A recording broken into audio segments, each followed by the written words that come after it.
ខ្ញុំបេការណាសូមលើកកំបងអញ្ជលីចំពោះប្រជុំ3នៃព្រះរតនត្រ័យមានគុណព្រះពុទ្ធមួយគុណព្រះធម៌មួយនិងគុណព្រះសង្ឃមួយដោយសេចក្តីកោតក្រែងសពកាលហើយថ្ងៃនេះដែរខ្ញុំបានយកបជាដកមួយដែលមានឈ្មោះថារាជកហតិរិកាហើយបជាដកនេះដែរគឺចង់និយាយអំពីគុណនៃការប្រគេននំដល់ព្រះមោគលានការព្រះសម្ពុទ្ធបរមគ្រូ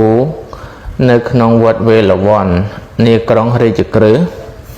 កាលនោះមាននាងទារិកាម្នាក់នៅក្នុងក្រុងរាជក្រឹសជាកូនរបស់ឧបដ្ឋៈព្រះមហាមោគលាននាងនេះនៅជាស្ត្រីមានសទ្ធាមាំក្នុងព្រះពុទ្ធសាសនាដល់អាយុ16ឆ្នាំមាតាបិតាបានរៀបឲ្យមានស្វាមីហើយបញ្ជូនទៅនៅខាងសំណាក់មាតាបិតាក្មេកឯមាតាបិតាក្មេកនោះជាមនុស្សមច្ឆាទិដ្ឋិមានចិត្តរំពឹងរឹងរូសមិនជ្រះថ្លាក្នុងព្រះពុទ្ធសាសនាថ្ងៃមួយព្រះមហាមោគលាននិមន្តទៅបិណ្ឌបាតក្នុងភូមិនោះនាងកូនប្រសាបានឃើញហើយក៏ចុះទៅនិមន្តឲ្យឈប់នៅមុខផ្ទះរបស់ខ្លួនទើបនាងទៅប្រាប់ដល់ម្ដាយក្មេកម្ដាយក្មេកនោះធ្វើជាមិនឮគេចុះពីផ្ទះគាត់ទៅនាងដឹងហេតុនោះហើយគិតពិចារណាថា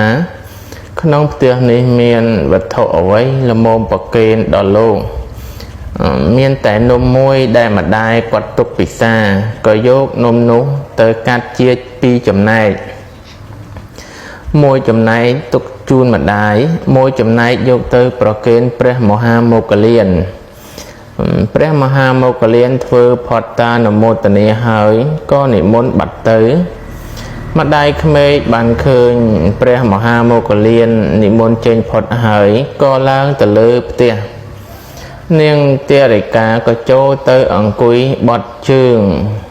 លើកដៃប្រណម្យជូនបុណ្យដែលបានប្រគេននំនោះដល់ម្ដាយក្មេកម្ដាយក្មេកខឹងខ្លាំងណាស់ក្រឡេកមើលទៅគៀនចិញ្ចាំងឃើញអង្រែមួយក៏ចាប់អង្រែនោះសំពងកូនប្រសាត្រូវត្រង់ចង្គុយស្មាស្លាប់ក្នុងពេលនោះទៅ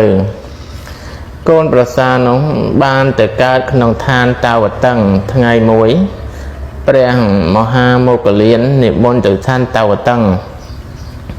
ក៏បានឃើញនាងទេពធីតាស្ថិតនៅក្នុងវិមានមាសមានស្ត្រីទេពអប្សរកំពុងចោមរោមបំរើ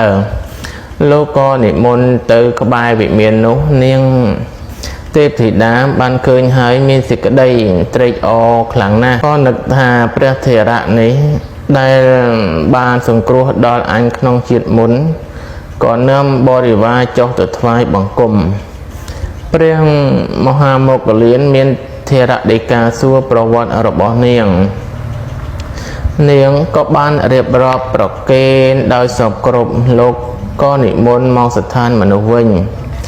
នាំដំណឹងនោះទៅក្រាបទូលដល់ព្រះមានប្រភាកព្រះមានប្រភាកទ្រង់ប្រពរឿងនោះឲ្យជាហេតុហើយក៏សម្ដែងនៅអានិសង្សរបស់ទានភិយោភាពក្នុងពេលនោះ